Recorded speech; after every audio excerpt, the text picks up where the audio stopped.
గుంటూరు నగరపాలక సంస్థ పరిధిలో ఖాళీ స్థలాల యాజమాన్యాల నిర్లక్ష్యంతో పెరుగుతున్న పిచ్చి మొక్కల వలన సమీప ప్రాంత ఇంటి ప్రజలు విష సర్పాల బారిన పడుతున్నారని, వీటిపై ఒక నిర్ణయం తీసుకోవాలని అసెంబ్లీ వేదికగా గుంటూరు పశ్చిమ నియోజకవర్గ ఎమ్మెల్యే గల్లా మాధవి మున్సిపల్ శాఖ మంత్రి పొంగూరు నారాయణను కోరారు. గల్లా మాధవ్ గారు.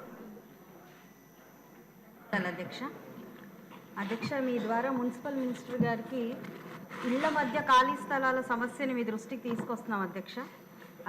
మా అర్బన్ పరిధిలో ప్రతి డివిజన్లో సుమారు 10 నుంచి 15 ఖాళీ స్థలాలు ఉంటాయి అధ్యక్ష.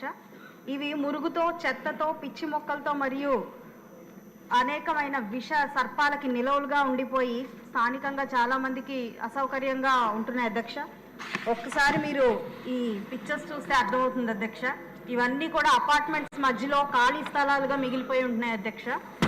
అయితే ఇవి మున్సిపల్ వారు అదేవిధంగా ఆ స్థలాల యజమానుల యొక్క నిర్లక్ష్యానికి నిలవల్లాగా ఇటు అనారోగ్యానికి అటు అసాంఘిక కార్యకలాపాలకి ఇవి ఒక స్థానాలుగా మిగిలిపోతున్నాయి అధ్యక్ష. వీటి మీద దృష్టి పెట్టి వాళ్ళకి కఠిన చర్యలు తీసుకొని అదేవిధంగా వేకెంట్ ల్యాండ్ మెయింటెనెన్స్ని చాలా పటిష్టవంతంగా నిర్వహించాలి అని చెప్పి మున్సిపల్ శాఖ వారికి ఆదేశించాల్సిందిగా మినిస్టర్ గారిని కోరుకుంటున్నాను.